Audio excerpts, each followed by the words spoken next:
వృషభ రాశి వారికి శ్రీ క్రోధినామ సంవత్సరం ఆదాయం 2, వ్యయం 8. వృషభ రాశి వారికి శ్రీ క్రోధినామ సంవత్సరంలో రాజపూజ్యం 7, అవమానం 3.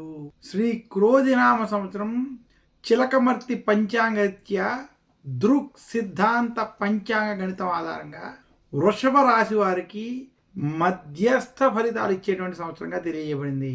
విశేషించి వృషభ రాశి వారికి ఈ సంవత్సరం జన్మ రాశి యందు బృహస్పతి సంచరించడం, ఇంకా వృషభ రాశి వారికి దశమ స్థానంలో శని సంచారం, అలాగే వృషభ రాశి వారికి పంచమంలో కేతు, లాభంలో రాహు అనుకూలంగా సంచరించడం చేత వృషభ రాశి వారికి ఈ సంవత్సరం మధ్యస్థ ఫలితాలు గోచరిస్తున్నాయి. జన్మ గురుని యొక్క ప్రభావం చేత వృషభ రాశి వారికి వృత్తి, ఉద్యోగ, వ్యాపారాలలో విశేషించి కొంచెం టెన్షన్లు, ఇబ్బందికరమైనటువంటి వాతావరణం అధికంగా ఉంటుంది. వృషభ రాశి వారికి ఆర్థిక పరమైనటువంటి ఇబ్బందులు కావచ్చు, ఆరోగ్యపరమైనటువంటి ఇబ్బందులు కావచ్చు కలిగేటువంటి స్థితి ఈ సంవత్సరం గోచరిస్తుంది. వృషభ రాశి నిరుద్యోగులకు ఉద్యోగ ప్రయత్నాల్లో మధ్యస్థ ఫలితాలు ఏర్పడతాయి. కొంత ఉద్యోగ ప్రయత్నాల్లో ఇబ్బందులు కలగడం మాత్రం గోచరిస్తుంది. అలాగే వృషభ రాశి ఉద్యోగస్తులకు ఉద్యోగంలో కొంత భయాందోళనలతో, ఒత్తిళ్లతో కూడుకున్నటువంటి వాతావరణం ఉంటుంది. జన్మ గురుని ప్రభావం చేత వృషభ రాశి వారికి ఉద్యోగస్తులకు ఉద్యోగంలో పని ఒత్తిళ్లు, రాజకీయ ఒత్తిళ్లు ఇబ్బంది పెట్టేటువంటి స్థితి గోచరిస్తుంది. వృషభ రాశి స్త్రీలు ఆరోగ్య విషయాల్లో, కుటుంబ వ్యవహారాల్లో శ్రీ క్రోధినామ సంవత్సరంలో ఖచ్చితమైన జాగ్రత్తలు వహించాలి. వృషభ రాశి వ్యాపారస్తులకి టెన్షన్లతో కూడుకున్నటువంటి వాతావరణం ఉంది. ఆర్థిక పరమైనటువంటి విషయాల్లో కొంత పురోగతి వ్యాపారస్తులకు ఉన్నప్పటికీ చికాకులు, టెన్షన్లు మాత్రం కొంత ఇబ్బంది పెడతాయి.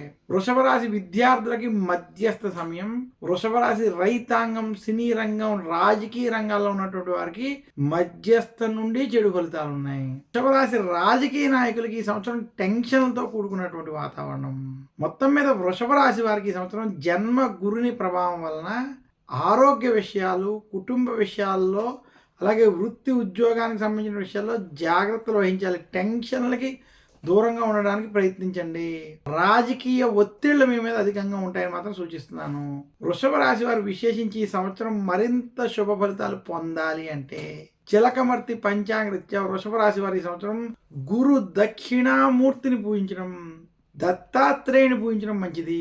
గురువారం రోజు గురు దక్షిణామూర్తి స్తోత్రాన్ని పఠించుకోవడం, అలాగే శనగల్ని ఆలయంలో నివేదన చేసి ఆ ప్రసాదాన్ని పంచిపెట్టడం వంటివి చేయడం, శనగల్ని దానం వంటివి ఇవ్వడం వల్ల మరింత శుభ ఫలితాలు పొందేటువంటి స్థితి కనపడుతోంది. వృషభ రాశి వారు ధరించవలసినటువంటి నవరత్నం వజ్రంతో కూడుకున్నటువంటి వజ్రపు ఉంగరాన్ని ధరించడం. వృషభ రాశి వారు పూజించవలసినటువంటి దైవం శ్రీకృష్ణ పరమాత్ముడు. కృష్ణుణ్ణి ఆరాధించడం, లక్ష్మీదేవిని పూజించడం వల్ల మరింత శుభ ఫలితాలు పొందుతారని తెలియజేస్తూ వృషభ రాశి వారు ఆర్థిక పరమైనటువంటి విషయాల్లో, కుటుంబ పరమైనటువంటి విషయాల్లో, ఆరోగ్యపరమైనటువంటి విషయాల్లో జాగ్రత్తలు వహించాలని మరొక్కసారి సూచిస్తున్నాను. మరొక్కసారి వృషభ రాశి వారికి శ్రీ క్రోధినామ సంవత్సర శుభాకాంక్షలు తెలియజేస్తూ